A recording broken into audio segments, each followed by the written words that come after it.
Hello again, folks. Welcome back to my channel. I hope you're all having a great start to your weekend, and thanks to everyone who recently subscribed as well.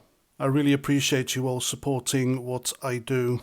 And if you agree with what I say and you like what you hear, then you might as well subscribe and jump aboard. You're all welcome anyway. So in this video, I am going to be jumping into the steaming pile of hypocrisy that is Britain's so-called justice system, so buckle up. This is going to make your blood boil faster than a kettle on a bonfire. Now, unless you've been living under a rock, or maybe you're just too busy scrolling through cat videos on your phone, you've probably never heard of Ricky Jones. Yes, that Ricky Jones, the former Labour councillor who thought it'd be a cracking idea to stand up in public and incite violence. Not just any violence, mind you, but the kind where he's practically handing out pitchforks and torches to the mob. "Slit their throats," he said, or words to that effect, with all the charm of a medieval executioner hyped up on a cheap lager. Lovely stuff, isn't it? Truly a shining example of civic leadership. And here's the thing, his trial is just around the corner, any day now. He'll be waltzing into court, probably with a smirk on his face, while the rest of us sit here wondering if the scales of justice are balanced or if they've been rigged with superglue and a blindfold. Because, let's be honest folks, the evidence is stacking up like dirty laundry that we're living in a two-tier justice system. One rule for the likes of Ricky and another for the poor sods who dare to post a naughty tweet. So let's talk about sentencing, shall we? Because this is where the rubber meets the road, or in this case, where the gavel meets the desk. If Ricky Jones doesn't get at least 31 months in prison for inciting violence, then we might as well tear up the law books and use them for kindling. Why 31 months, you ask? Well, that's the benchmark, isn't it? That's what they slapped on poor old Lucy Connolly, a childminder from Northamptonshire, for a single offensive tweet. A tweet. Not a call to arms, not a rallying cry for bloodshed, but a few words on a screen that hurt someone's feelings. And by the way, if you are that person who contacted the police over her tweet, you should be thoroughly ashamed of yourself. So 31 months in a cell for that. Meanwhile, Ricky's out there playing Robespierre at a public rally, and we're supposed to believe he'll face the same consequences? I don't think so. And here's where it really gets rich. You see, Ricky's not just any old troublemaker. He's a former Labour councillor, part of the establishment club, and we all know how that works, don't we?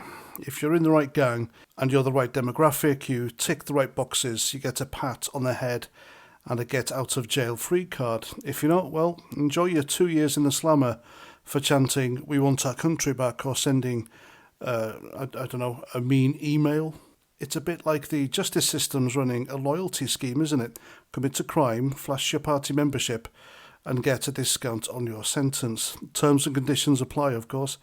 Must be the right kind of crime, though, and you better not be a white working-class bloke who's had the audacity to complain about anything. Now, I'm no betting man, mainly because I'd lose my shirt, but if I were, I'd wager that Ricky's trial is going to be a masterclass in legal gymnastics. Watch as the prosecution tiptoes around the evidence like it's a minefield. Marvel as the defence spins a sob story about how Ricky was just passionate or misunderstood, and hold your breath as the judge delivers a sentence that's softer than a marshmallow in a microwave. Maybe he'll get a few months of community service, picking up litter in his high-vis vest, grinning for the cameras, or maybe they'll drop the incitement charge altogether and pin him with something fluffy like, I don't know, encouraging disorder, because, calling for throats to be slit is just a bit of harmless banter, isn't it? And what does this tell us? It tells us that the system isn't broken. It's built this way. It's designed to protect the connected and punish the powerless. While Ricky's sipping tea on bail, others are rotting in cells for far less. Peter Lynch, God rest him, for example, got 2 years for his part in a riot and ended up taking his own life in prison. But Ricky, he's still out there, free as a bird, with a trial date that keeps getting kicked down the road like a rusty tin can. Some are even saying it won't happen until 2028 or 2029.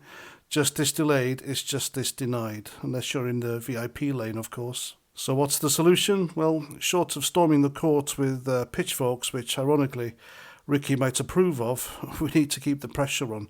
shine a light on this nonsense, call it out for what it is, a two-tier justice system that's eroding trust faster than a politician's promise.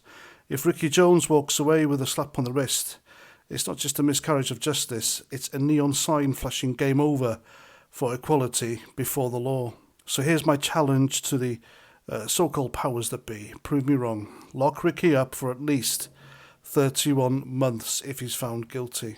Show us that the law applies to everyone, not just to the ones who don't have friends in high places. But I won't hold my breath. After all, in a country where a tweet lands you in jail but a call to violence gets you a stern talking to, expecting fairness is like expecting the sun to rise in the west.